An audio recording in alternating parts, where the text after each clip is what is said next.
He is the best heavyweight in the UFC. He's the people's champion. He's the champion of the UFC. He's the pride of Manchester, and I think a little bit outside. Wigan, I do believe specifically. He is your friend and mine, Tommy Aspinall. Ah, there he is. Hello, Tom. How are you?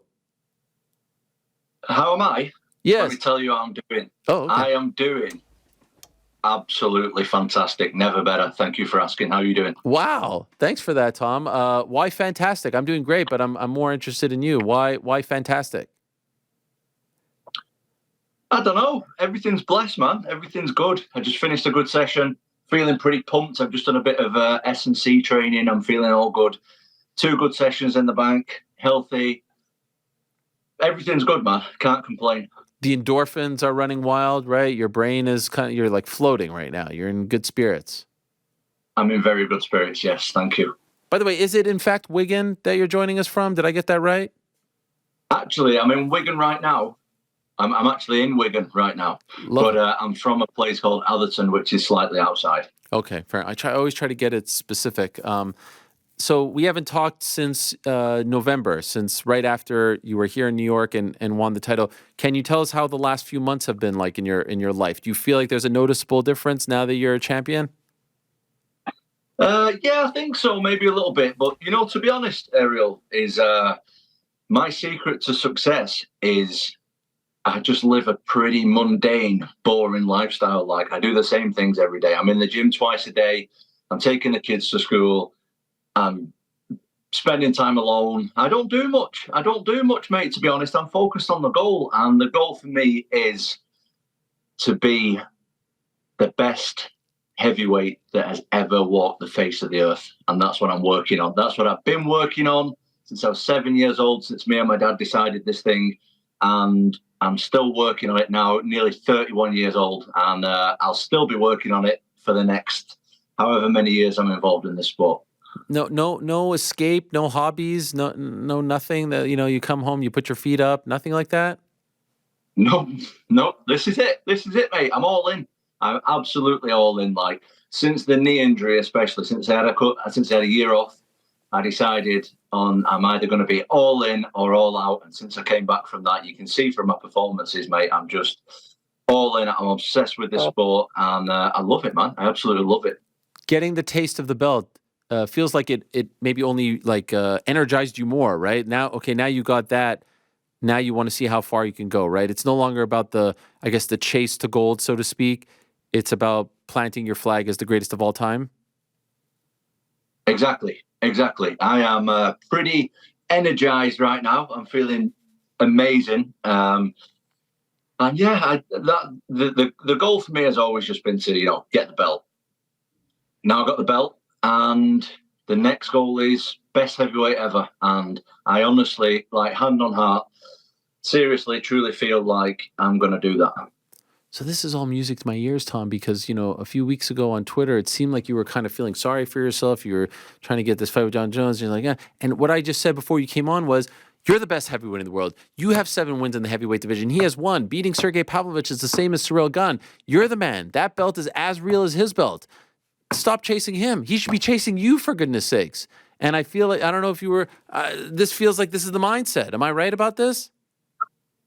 You couldn't be more right, Yeah, I was definitely feeling sorry for myself. I had my little cry about it. I did a lot of complaining about it. Anyone who knows me personally knows that complaining is my forte. I like to complain. So I was a little bit of a Karen, as we say here in the UK. I had a little cry about it publicly. But you know what?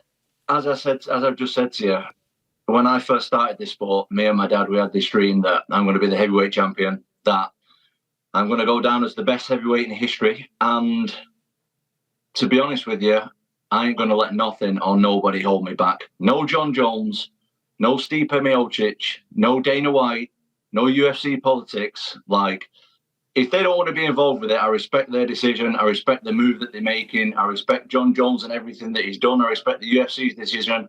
But they're not holding me back, man. I'm going to be the best heavyweight ever. No matter which way it goes, whether it's the next fight, people start thinking it. The next year, people start thinking it. The next 10 years, people start thinking it. Like, I don't care. I've got a lot to prove. and I'm here to prove it. I ain't here to shy away from no one or nothing. Like, I ain't letting anybody or anything hold me back. I'm going full in, balls to the wall, all in. I'll fight anybody. And yeah, I'm the guy.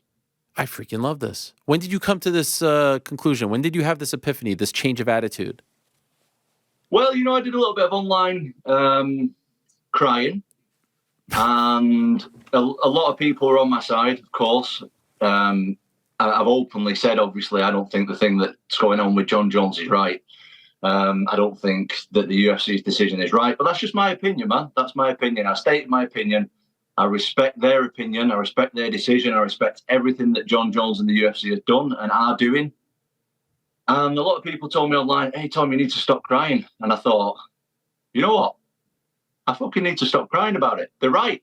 I do need to stop crying. I need to move forward with it and move on with my career and prove that I'm the best. And that's exactly what I intend on doing. This may sound weird. I don't think you need... Jon Jones would be great, but you don't need Jon Jones anymore. You know why? You have a belt, and correct me if I'm wrong, as an interim champion, you still get the same perks as being heavyweight champion, period, undisputed, correct? Am I right about that? Yeah. So who cares? Yeah, sure, it's a few more pay-per-views here and there, but you can't, let's be honest. He's not the most reliable. He's had one fight in 4 years. 4 years, one fight. Now he's on the sidelines. Who knows when he's going to come back? You got to do your thing. You can't wait around for him. Exactly. And the people who know the score know the score. Do you know what I mean? The real people who know about MMA and all this politics stuff, like, they know. And I don't mind proving people wrong. Like, that's fun for me, mate. Like, I love fighting. I absolutely love it. I don't think people get that. I'm not one of these guys who's going to pick and choose my opponents and dance around this way and that way. Like, since I started in martial arts when I was 7 years old, started competing when I was like 8, 9 years old, I've never turned down an opponent or a challenge in my life. Like, I live for this stuff. I absolutely love it. Like, stick me in there, I'm at home. Like, that's my thing. That's the buzz that I get. This is what I live for. So I ain't shying away from no one or nothing. Like, I'm going all in on this thing, and exciting times ahead. You put Jon and Stipe in the same boat where, like, you're just not concerned about either of them at this point. I know you mentioned something about potentially Stipe later on this year, that they inquired about him, but I guess he wasn't interested as well based on what you wrote. So are you just putting both of those guys as, this isn't going to happen? There's no point in worrying about any of this or thinking about it. I don't need any of this. I don't need either of them. Mate, if they offer me the fight with either of them, I'm taking it instantaneously. Sure. Instant. Like, let's not get it twisted here, Ariel. I'm taking the fight. But none of them two are going to fight me, mate. Let's be honest. Let's be honest. None of them two are going to fight me, and that's okay. Like, I'm at peace with it. If that's not what they want to do, if they really feel like they've earned the right to not fight the interim champion, if they really feel like that and their ego can rest on that, fair play to them. Like, if they're happy with loads of people saying that you need to fight Tom and they don't fight me, like, fair play to them. My ego couldn't take that personally. I couldn't take that. Like, my ego's too big. Like, if there's a guy out there, like, this is the way I think of it, Ariel, right? If you're the champion of the world, yeah, that could also be known as the king, right? This is my opinion. And in my opinion, from my experience, through history and all the rest of it, what the king does when someone tries to take his throne is they defend the throne. That's my opinion on it. They don't nitpick and be like, oh, I'm not going to defend against these guys. I'm going to defend against the... Like, if someone challenges you, mate, and you're the king, you're defending and putting them back into place and being like, I'm the guy around here. This is my throne. No one else is sitting on it. And I think I'm the number one, me. And if anyone challenges my throne, they're going to get put in the place. That I'm going to do everything in my power, at least, to put them in the place. Because my ego can't take someone else saying that they're the king when I'm the king. Does this make sense? Or yes, of course. So if Jon or Stipe's ego can take that, like, fair play. Like, congratulations, guys, you've done enough. Make your money and move on. Perhaps a silly question, but why do you think they don't want to fight you? I'm too dangerous, man. I'm too risky. Simple. I'm too risky for these guys. Who knows? One day, maybe when the shoe's on the other foot and I'm on the back end of my career, I get put in a situation like that. I'll do the same thing. I'm not blaming anybody. Like, I want to say how much respect I have for both guys. Like, these guys are frigging heroes of mine. That is part of the reason that I would love to get the opportunity to fight them. But if it's not happening, it's not happening. And the crying's over. No, I like this.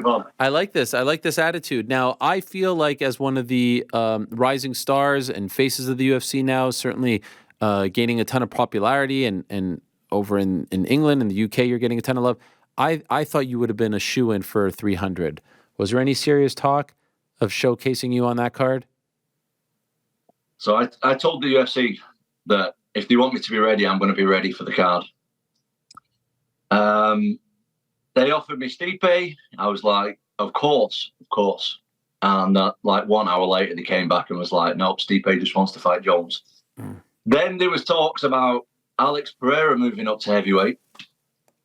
As I said, mate, I ain't the kind of guy who's going to start turning down fights. I've never turned down a fight in my life. And I'm not going to start now. Do you know what I mean? I'm not intending on starting now. So when I started hearing rumours about that, me and Alex maybe did a little bit of online flirting back and forward. But we have a couple of mutual friends, and it came to light that Alex isn't going to move up to heavyweight yet. So, again, I respect Alex, respect his decision. He's a champion in his own right. Fair play. I ain't going to push for that anymore. What about against one of the other heavyweights? Mate, as I said, I am. I see myself as the number one. The number one is the king, and if somebody challenges the king's throne, it will be defended. Okay. I will defend my throne. Ideally, right now, I have one loss in the UFC. That's where I'm at right now. I don't know how many wins, but I got one loss where I took an injury in the fight against Curtis Blades. If I could get that fight back in my next fight, I know Curtis has got a big fight coming up with Almeida. Yeah. If he comes through that fight, I would love to avenge that loss. Like, that would be something I would be extreme. Mate, I'm interested in every fight. I'm not just saying I'm interested. Yeah. I'm the easiest person ever to entice into a fight, honestly. Like, ask any promoter I've ever worked with, anybody ever. Like, you don't have to ask me twice for a fight, mate. I'm in, and that's it. You just need the call. You just need them to call you up and say it's on this date. And so, do you think that we're going to see you at, obviously 300, I'm guessing, is off the table now, right? Who knows, man? I just took a fight on 2 weeks' notice. That's true. That's a good point. I'm good to go. Okay. There is some talk about a return to England, but I don't know if that's a pay-per-view. Have they told you about that? Nope. Okay. No, I have no news. Only rumors at this point. I'm hearing that they're going to do a UFC Manchester, but at this point, just rumors, nothing official. But let's just say it is in the summer. Is that too long for you? I mean, that would be a pretty big layoff. 6 months layoff isn't too bad. I mean, more whatever. Like 8. Whatever. If it's less, I mean, if it's July, that would be 8 months. But I guess tomato. But mate, you want to see me training right now? I'm hitting new levels in the gym. Like, I'm getting better all the time. I believe that I'm not even close to my prime yet. Honestly, I've got so long to go. I'm getting bigger. I'm getting stronger. I'm getting faster. I'm getting more technical. I'm training with some of the best heavyweights in the world right now. Like, I'm feeling amazing in the gym. So give me more time, mate, and I'll be better. You know what I mean? I'm just getting better and better. So it's very, very exciting times. And most of all, something that I've missed off in this thing is I'm enjoying this stuff, man. I love this. I absolutely love preparing for a fight, fighting, the winning, the glory, the everything. I love everything about this stuff. Like, I absolutely love this sport. You'll not find a guy walking around planet Earth who loves MMA more than me. So it's all fun. It's all fun and games for me, mate. I can't wait. I'm very excited for the future. Yeah, I see you with Rico and Eddie Hall out there. I mean, what a trio that is. Oh, my gosh. Yeah, yeah. Rico's good. Rico's a crazy man, mate. Rico's crazy. He's got he's having 3 fights in one night. The guy is insane. And Eddie Hall's just been Eddie Hall's been training with us because right now we've got a lot of heavyweights. Like, we've got a team of just heavyweights in the gym. Like, we've got, like, the other day we had like 15 heavyweights sparring. It's absolutely ridiculous. From like all over the world. And Eddie Hall's been getting involved because he potentially had an MMA fight coming up, and then I think it got rescheduled or something. So yeah, Eddie Hall's been doing a bit of training with us as well. It's cool. Eddie's a friend of mine, so it's all good. You roll with him? Eddie? Yeah. Yeah. He's gigantic.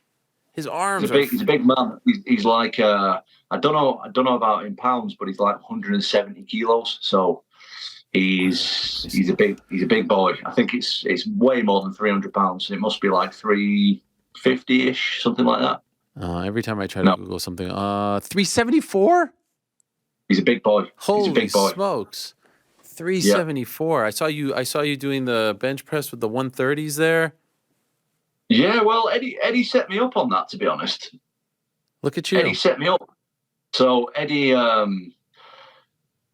we did I'm not used to doing these kind of weights. You know, these are not this kind of weight style. It's not my scene. Can you hear me? Okay. Yeah. Oh yeah.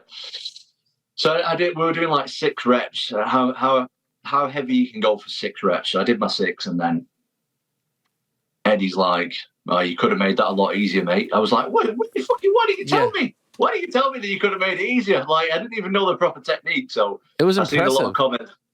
Yeah, thank you. I mean, Eddie is on the weights. Eddie is like, obviously, he was the world's strongest man. Eddie is like ridiculously strong, mate. Like, another level. I couldn't even believe, like, training with him in the gym, in the weights gym. It was incredible, the weights that he puts up there. I did see. So I love everything you're saying, and I, we've talked about this. I've talked about it. There was the one thing on Talk Sport where you were talking about MMA versus boxing. That's the one that I disagreed with you on, and a lot of people who usually have your back disagree with you on. Do you understand why people disagree? Basically, your sentiment was these cards are not interesting. The business model is better in MMA. Yada yada yada. And a lot of people were like, "Man, if Tom Aspinall was who he was in boxing, you wouldn't have the frustrations that you were having at the time." Do you understand that? Does that make sense? Yeah. And you know what, mate? Sometimes you just say the wrong thing, don't you? Sometimes you just say the wrong thing. Simple as that. Yeah. I mean, in everyday life, people are saying the wrong thing all the time. And there's two people listening. When I say the wrong thing, there's 200,000 people listening. Yes. So, yeah, it might have been a bit. I mean, I stand by the fact that I don't like watching mismatches. Fair. Let me just say, I don't like watching mismatches. I think it's dangerous. I don't like it. It's not exciting for me to watch. But as far as the way that the boxers are getting treated, I mean, I wasn't speaking as a boxer though. I was speaking as a fan. Yes. Who watches boxing. Now, if I was speaking as a prize fighter, as a boxer, they've definitely got it fucking pretty good. Yes. Definitely. Especially in the heavyweight division right now. They're getting paid. Oh, they're balling out. They're balling out. Like, fair play, man. Like, Eddie Hearn, these Saudi guys, like, fair play, man. Like, get all the money that you can, get all the glory that you can, and then go and do something else. I love it. I absolutely love that. Like, when fighters are getting paid big money, like, that's amazing. Francis Ngannou, look what he's doing, man. Look what he's doing. Like, what a guy. What a guy.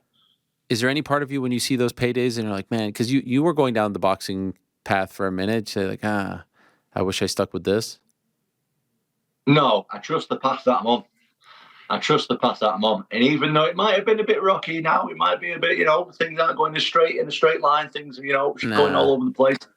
I trust it's going to work out good. And I'm excited about it, man. It's very exciting times for me, for my division, for MMA. Like, I love this sport, and it is what I am. Gosh, I am. I love it. I love the enthusiasm. You're radiating off the screen.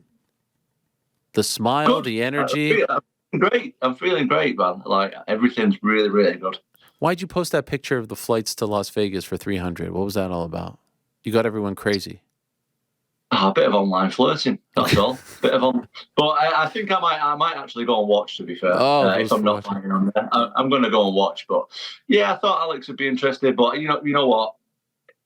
He's in a different division than me. I understand completely. Like, good luck to him moving forward. You can't pick on the smaller guy. I ain't picking on those smaller guys. Yeah, no, I ain't picking on anybody. No. I ain't picking on anybody at all. I ain't picking on anybody. I mean, a lot of people, they like to get offended when I'm like, I want to fight Jon Jones. Why are you offended, bro? Why are you offended? Because I'm trying to fight the best guy. People who are saying the best. Oh, Tom doesn't deserve to step in there with Jon Jones. Well, fucking show me I don't deserve it then. Show me. John, show me, mate. If I'm not on your level, please show me. Did you see his interview last week where he was kind of giving you some advice? Like, don't let me hold you back. Go out there, do your thing, live your life, make money for your family. Did you see this? Yeah, and I agree. I absolutely agree. I've shown nothing but respect for Jon Jones. I respect him more than a lot of people. Put it that way. More than a lot of people. I respect everything that Jon Jones has done in the sport. Like, it's incredible. And I appreciate the advice. I won't let you hold me back. As I said, doesn't matter what anyone else is doing. Like, this is my journey. This is my path.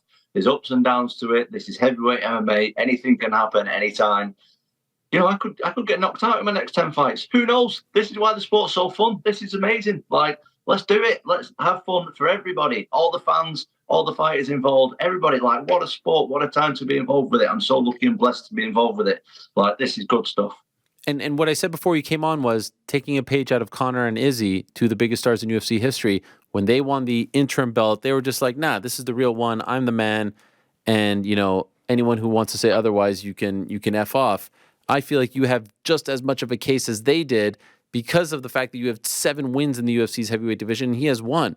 We're not talking lifetime achievement. We're not talking about what you did in 2013, 14, 15. He's one of the greatest ever. There's no denying that. But right now, who's the baddest man on the planet in the UFC, which is usually the heavyweight champion?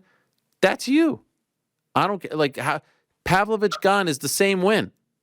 It's the same win. Right? In terms of like level of opposition, it's the same win in my opinion. What has he done at heavyweight that you haven't done? Hey, listen, the king defends the throne. Simple as that. That's what kings do. The kings defend the throne. And exactly. Mate, you said everything.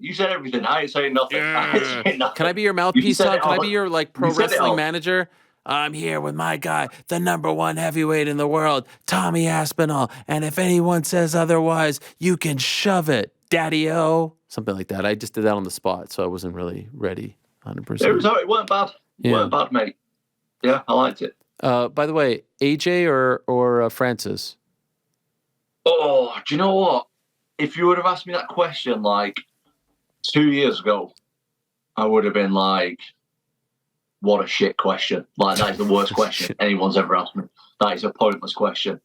Because, I'll be honest with you, I thought Francis Ngannou had no chance in boxing. Especially against Tyson Fury. Because I know Tyson personally. I've trained a lot with Tyson. I know the level that Tyson's on. And he debatably won the fight. It could have gone either way. Like, I don't know boxing scoring. I don't know it at all. I don't know how they score boxing over 12 rounds or 10 rounds, whatever it was. I don't know how that works. But the fight was pretty damn close. And Francis Ngannou can seriously box. And he can seriously fight. Like, I thought he was just a specimen. That's what I thought it was. I thought he was just knocking people out just because he's big and wild and he's going to have no chance against a proper boxer like Tyson Fury. But, mate, he has a genuine chance against AJ. Now, AJ in his last fight against Otto Wallin looked tremendous. Mm-hmm. He looked great. And I know he's been working with a new coach, Ben Davison. Yeah. I don't know Ben personally, so this is no... I'm not bigging him up because he's my friend or anything. I've never met Ben. I don't know him, but he looked great, man. And fair play to AJ, Ben, and the team because he looked a lot better than he did do in his previous fight. So, mate, honestly, 50-50 fight could go either way. Love it. Yeah, I agree with you. I have no idea what to expect. You're nervous about Volk, though. I am. Why? I think Ilya's, because I think Ilia Topuria is like seriously good, man. And I'm not saying, obviously, Volk is seriously good. And speaking strictly as a fan, again, don't know either guy personally, really. But I'm a massive Volk fan. I like who he is. I like what he represents. I like the fact that he fights anybody. He's tough as hell. He's skilled everywhere. Like, I'm just a big, big fan of Alexander Volkanovski. But I think this is a tough fight for him, mate. But I think Volk can definitely win. But I'm just a little bit nervous. Would you say the same if Volk wasn't coming off a knockout loss? Is the previous result affecting how you are feeling going into this? I mean, it wasn't ideal circumstances for him, was it? Like, as someone who's took the fight on short notice, I know that it's tough. It's tough. It's like there's a lot of doubt there that wouldn't be there if you would have had a full training camp. And that's just speaking from my perspective. And I don't have to cut weight and do all the rest of it like everyone else does.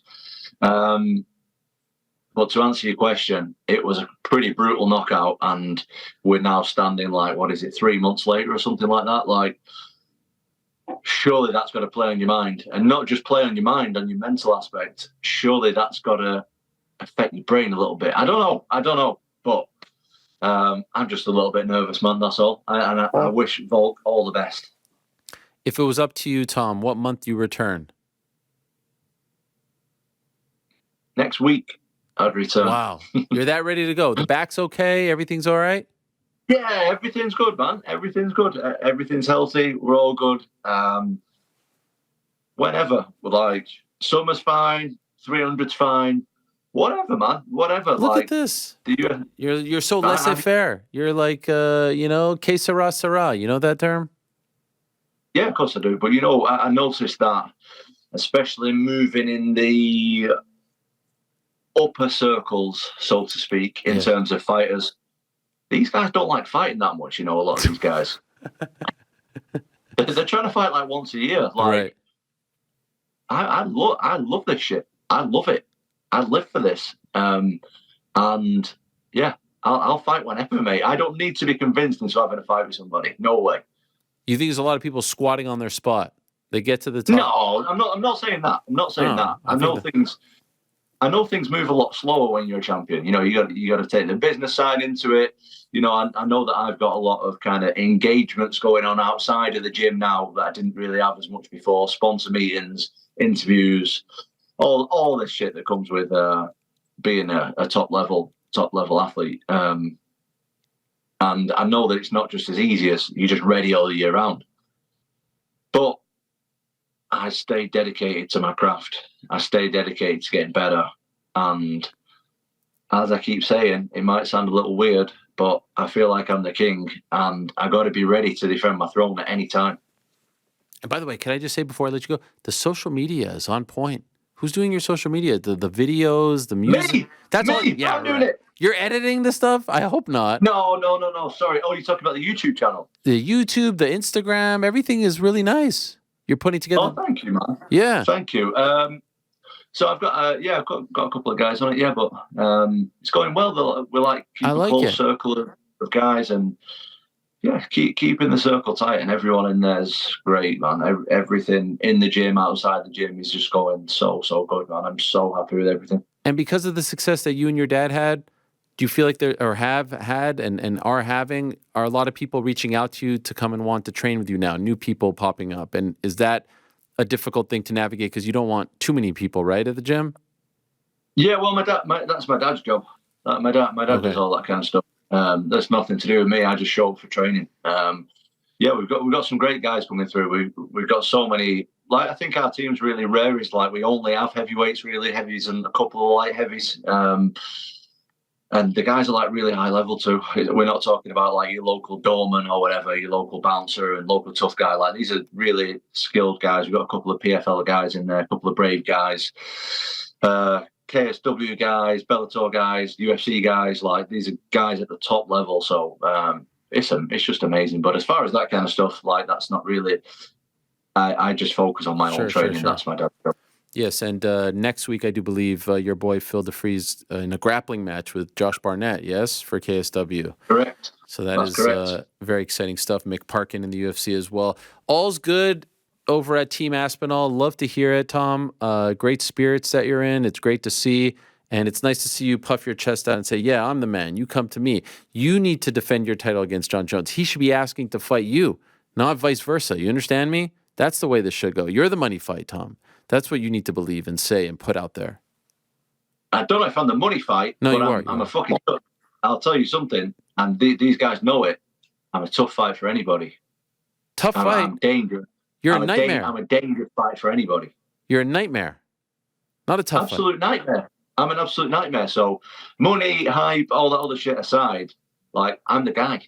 I'm the guy who's taking everybody out. And let me tell you, mate, for a champion, there's not a long queue of people sticking their hand up to get in a cage with me for 25 minutes. You're the star boy. I'm the star boy. That's right. Great stuff, Tom. Thank you so much. Thank you, brother. Well done. Thank you. Talk to you soon. Thank you. There he is. The great Tom Aspinall. I mean, how good is that? Starboy Tom. Thanks for watching. We appreciate it very much. Hey, if you like this video, give us the old thumbs up. Subscribe as well. You could get many more of these videos on the channel, so please do that. We would love you forever if you did so.